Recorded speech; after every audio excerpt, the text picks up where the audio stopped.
सुबह होते ही प्रोफेसर शौकत बिना सोचे समझे साहिदा के घर जा पहुँचे। डोरबेल की आवाज़ सुनते ही साहिदा की मम्मी ने दरवाज़ा खोला और अपने सामने प्रोफेसर को देखकर वो हैरत में डूब गई। प्रोफेसर साहब आप। प्रोफेसर शौकत चुपचाप निडाल कदमों से अंदर गए और ख़ुद को सोफे पर गिराते हुए पूछा, शेख साहब कहाँ हैं? वो तो सो रहे हैं।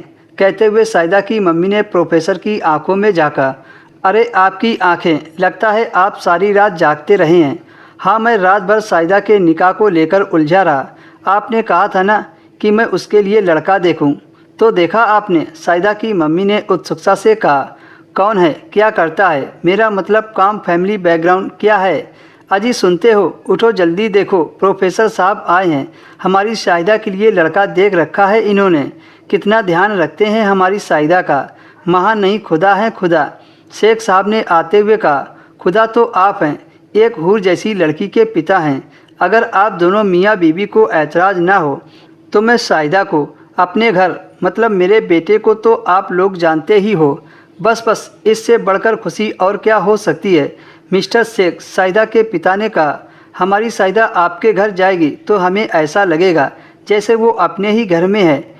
फिर क्या था, बड़े ही धूमधाम से साहिदा का निकाह प्रोफेसर के बेटे से हो गया। साहिदा प्रोफेसर के घर आकर बहुत खुश। बेटा भी साहिदा जैसी जीवन साथी पाकर फूले नहीं समाता था। वो साहिदा को लेकर हनीमून कुल्लू मनाली चला गया। प्रोफेसर चाहते हुए भी साहिदा को रोक ना सके और भीतर ही भीतर ऐंठ कर रह गए।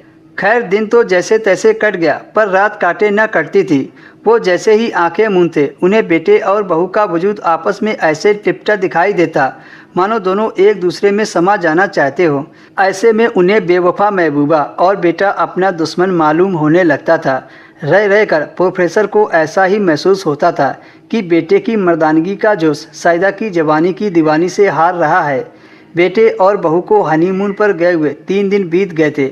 इस बीच प्रोफेसर की हालत पतली हो गई थी।